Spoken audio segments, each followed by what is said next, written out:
You know what would have made the turtle much cooler? If he was actually a ninja. Do you get it? I'll try not to make no more jokes like that next time.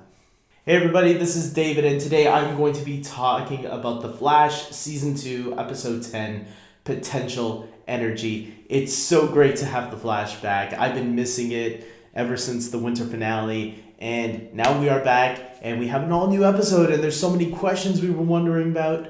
Did this episode answer or give us all of it that we needed to know and that we wanted?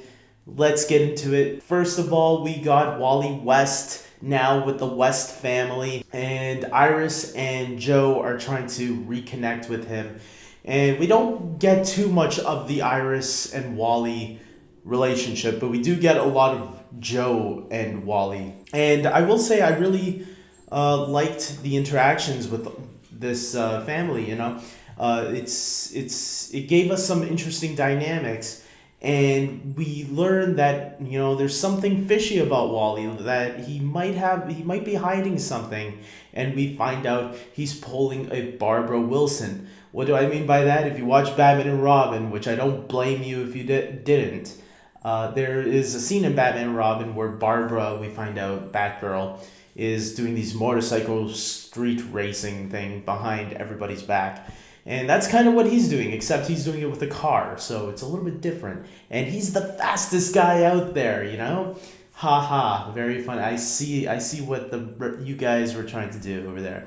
And so Wally is doing some street racing. Joe finds out about it eventually and has a talk with Wally, because clearly Wally is kind of upset about the fact that, he was abandoned, or his father was never there for him. And I kind of had this feeling of, oh man, they're going to drag this out, aren't they? But no, they actually kind of give it closure towards the end of the episode, at the end of the episode, where Wally and Joe have this talk, and Joe is cool about it. He says, look, I understand why you're angry at me, so I'm going to try not to be a father to you, and instead I'm going to try to be more like a friend to you, and we can slowly build our relationship status. And I really like that. I really like that they didn't drag this out into a whole, it takes 3 or 4 episodes to find for Wally to finally get used to Joe. I'm glad they finally settled it in this episode. Now we can see their relationship evolve a little bit quicker now. I actually also really enjoyed Iris in this episode. I gotta give Iris props. She is what Laurel, the anti-Laurel, I guess. And I'm really loving what the writers have been doing with her this season, Where last season she kind of, remember Linda Lake was in a relationship with Barry. Where she kind of was like pissing Linda off, or giving her like bad advice and all that to kind of break up with Barry. Iris is here like giving helpful advice. I actually like the advice that she gave to Patty in this episode. Speaking of Patty, I really enjoyed the Patty and Barry moments in this episode, right up until the whole argument thing towards the middle-ish. I guess after Barry saved her at the party, she kind of went out on him that because he split. And I was actually kind of hoping Barry would actually tell her that in this episode, like tell her I'm the Flash. But then we find out at the end of the episode that, oh, it looks like Patty might not be sticking around very long. And that was interesting to me, because I thought, wasn't she a series regular, this actress? So it kind of makes me wonder if she'll be back for the rest of the season, or is she really leaving for good? I don't know. I guess we're going to have to wait till the next episode to find out. I don't know how long her contract went on for. Like, was it for the whole season, or was it just for half the season? If they did do this, then to me the character just seemed like a complete waste and didn't need to be there this season, if that's all we're gonna get from her. And not that I'm disappointed. I liked the character. I just felt like, that's it? Really? You're not gonna give us something else with her? You're just gonna make her leave now?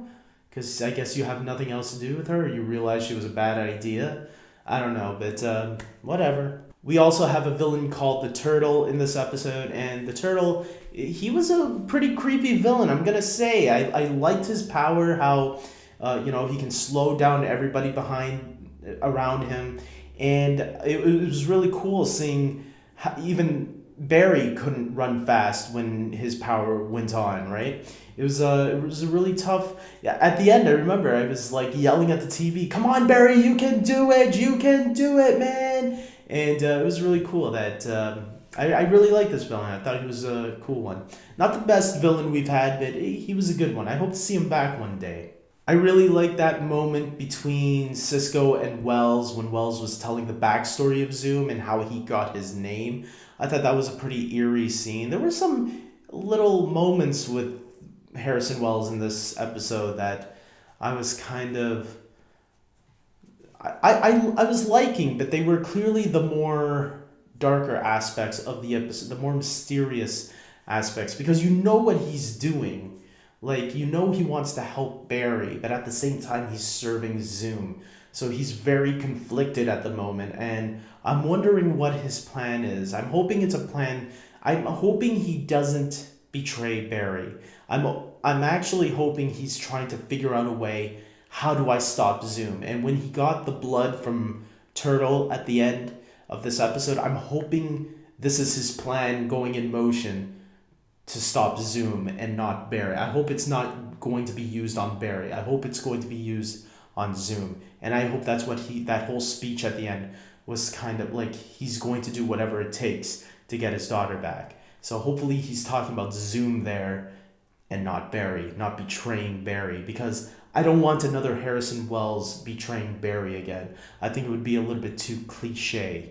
On the topic of Cisco, I have to say I really loved a lot of the Cisco moments. Like Cisco, I remember when the series first started, I wasn't too sure about Cisco, but I think everybody can agree he has become a fan favorite character, and he has had a lot of the laughs in this episode. I really loved all his little one-liners here and there. He definitely was a shining moment throughout this entire episode. We also find out that Jay is in fact not feeling too good, and he might actually be dying. And the only way that he can cure himself is to stop Zoom. So everyone is clearly on the same page here. I'm glad we had to reconfirm that. We have to stop Zoom, guys, to help Jay cure whatever disease he has. He doesn't have a disease. Somehow he's just dying because he doesn't have his powers anymore. That's what happens when you're the Flash. When you're the Flash and you lose your powers, you begin dying. So let's get those powers, man. I think this is the only storyline that's actually bugging me the most, because it's dragging, I think, a little bit too much. And I was hoping they would have resolved it by now.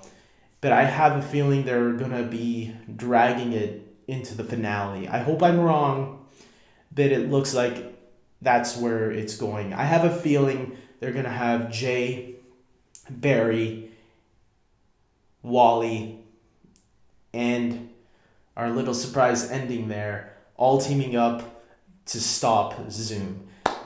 We'll have to see. For sure it will be Jay and Barry. I'm going to throw Wally in there. I think Wally will get his powers by the end of the season. I could be wrong, and maybe they'll do it next season, but I have a feeling that's what they're doing. I think it's going to take 4 flashes to defeat Zoom. We'll have to wait and see. And finally, our little tease there at the end, what I was just referencing, we get Reverse Flash, the Eobard Thawne, not the Harrison Wells version. We got the actual Eobard Thawne, his original looking self, and it looks like it was going to be 1989, or the day Reverse Flash killed Barry's mother, but it looks like he's pretty confused and he doesn't even know where he is. So I'm interested to know what the heck is going on there. Why is he confused? Why does he not know where he is? This is going to be interesting. Did Zoom bring him here? How is he alive? We're going to have to find out. According to the producers in a recent interview, apparently this Reverse Flash is from this timeline, from Barry's Earth 1. So how is he alive since, Eddie shot himself? I don't really get it, but we're going to have to figure it out. I'm sure the writers have a smart way at explaining this to us, and I can't wait for next week for the answers. Guys, tomorrow Arrow is back. This is really looking good. Then it's Legends of Tomorrow. I'm already loving this. I'm giving this episode an 8 out of 10. Really solid episode. Really enjoyed it all the way through. Had a lot of funny moments. And I can't wait for next week. The tease there at the end was really nicely done. And let's do this. The Flash is back and everything's looking good. I have to go watch these two specials that are airing now. I hope you guys are watching them too. So take care.